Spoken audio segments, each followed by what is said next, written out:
Assalamualaikum warahmatullahi wabarakatuh.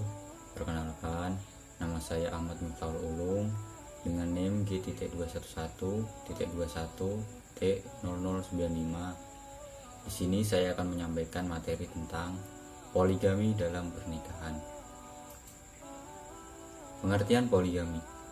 Kata poligami secara etimologi berasal dari bahasa Yunani, yaitu polos yang berarti banyak dan gamos yang berarti perkawinan.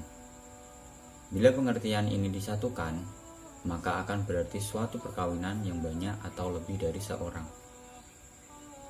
Poligami sering disebut sistem perkawinan, di mana seorang laki-laki mempunyai lebih dari satu istri dalam waktu yang bersamaan, atau seorang perempuan mempunyai lebih dari satu suami dalam waktu yang bersamaan. Sejarah poligami. Poligami sudah berlaku sejak jauh sebelum datangnya Islam. Orang Eropa mayoritas adalah bangsa berpoligami. Demikian juga bangsa timur seperti bangsa Ibrani dan Arab. Mereka juga berpoligami. Karena itu tidak benar apabila ada tuduhan bahwa Islamlah yang melahirkan aturan poligami. Sebab nyatanya aturan poligami yang berlaku sekarang ini juga hidup dan berkembang di negara-negara yang tidak menganut Islam, seperti Afrika, India, Cina, dan Jepang. Maka tidaklah benar kalau poligami hanya terdapat di negeri-negeri Islam.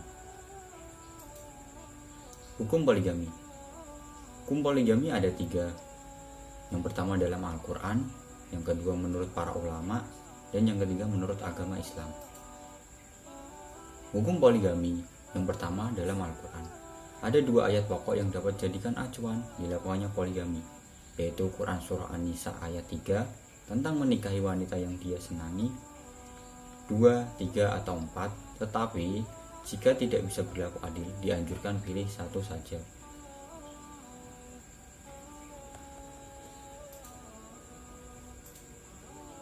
Bunyi dari Quran Surah An-Nisa ayat 3, Bismillahirrahmanirrahim. Wa in hiftum alla tufsitu fil yatama fangihu ma tobalakum minan nisa'i masna wa sulasa wa ruba fa in hiftum alla ta'dilu fawahidatan aw ma malakat aymanukum dzalika adna alla ta'ulu. Yang artinya, dan jika kamu khawatir tidak akan mampu berlaku adil terhadap hak-hak perempuan yatim bila mana kamu menikahinya, maka nikahilah perempuan lain yang kamu senangi, 2, 3, atau 4. Tetapi jika kamu khawatir tidak akan mampu berlaku adil, maka nikahilah seorang saja, atau hamba sahaya perempuan yang kamu miliki. Yang demikian itu lebih dekat agar kamu tidak berbuat zalim. Yang kedua, Quran Surah An-Nisa ayat 129 tentang sikap adil dalam poligami. Berikut ini bunyi dari Quran Surah An-Nisa ayat 129. Bismillahirrahmanirrahim.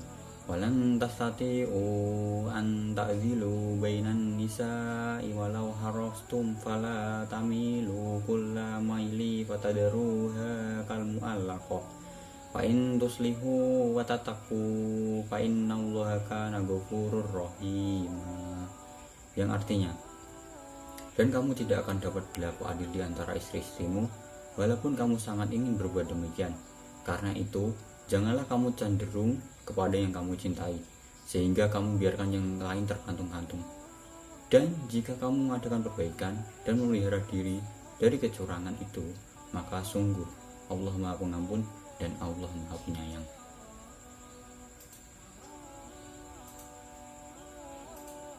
Hukum poligami yang kedua menurut para ulama.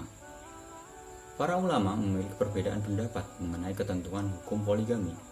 Di antara mereka ada yang menyetujui poligami dengan persyaratan yang longgar, dan ada yang mensyaratkannya dengan ketat. Di antara mereka juga ada yang melarang poligami, kecuali karena terpaksa sebagai rukhsah dalam kondisi-kondisi tertentu. Hukum poligami yang ketiga menurut agama Islam. Hukum Islam tidak melarang poligami secara mutlak atau haram, dan juga tidak menganjurkan secara mutlak atau wajib. Hukum Islam mengatur masa poligami bagi orang yang memang memenuhi syarat untuk melakukannya. Pelaksanaan poligami menurut hukum Islam harus didasari oleh terpenuhinya keadilan dan kemaslahatan di antara pihak-pihak yang terlibat di dalamnya. Syarat poligami. Berikut ini 4 syarat dalam poligami. 1. Mampu berbuat adil, di mana seorang pelaku poligami harus memiliki sikap adil di antara para istrinya. Yang kedua, tidak lalai dalam beribadah. Seorang pelaku poligami harus ia bertambah ketapaannya pada Allah dan rajin dalam beribadah. Yang ketiga, bisa menjaga istri-istrinya. Seorang pelaku poligami harus bisa menjaga para istrinya agar tidak terjerumus kemaksiatan. Yang keempat, bisa memberi nafkah.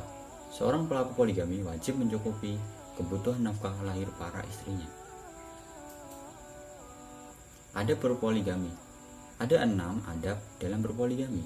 Yang pertama, berpoligami tidak boleh menjadikan seorang laki-laki lalai dalam ketaatannya pada Allah. Yang kedua, orang yang berpoligami tidak boleh beristri lebih dari 4 dalam satu waktu. Yang ketiga, suami wajib berlaku adil dalam memberi waktu giliran bagi istri-istrinya. Yang keempat, tidak boleh memperistri wanita bersaudara, yaitu kakak dan beradik dalam satu waktu. Yang kelima, wanita yang dipinang oleh seorang pria yang beristri tidak boleh mensyaratkan laki-laki itu untuk menceraikan istri sebelumnya atau madunya. Yang keenam, jika seorang laki-laki menikahi istri kelima dan dia mengetahui bahwa hal itu tidak boleh, maka dia akan dirajam. Sedangkan jika dia tidak mengetahuinya, maka dia terkena hukuman dera. Manfaat dan mudarat poligami. Manfaat poligami ada 2, yaitu mengatasi masalah krisis perkawinan. Hal ini bisa disadari apabila populasi wanita lebih banyak daripada populasi pria. Yang kedua, mengatasi masalah keturunan. Apabila seorang suami istri tidak memiliki keturunan dari seorang wanita, seorang suami itu boleh melakukan poligami agar bisa mendapatkan keturunan. Mudarat poligami. Mudarat poligami yang pertama, kemungkinan suami tidak bisa adil. Yang kedua, muncul rasa cemburu bagi sesama istri. Berikut ini daftar pustaka yang saya gunakan untuk sebagai referensi dalam membuat materi ini.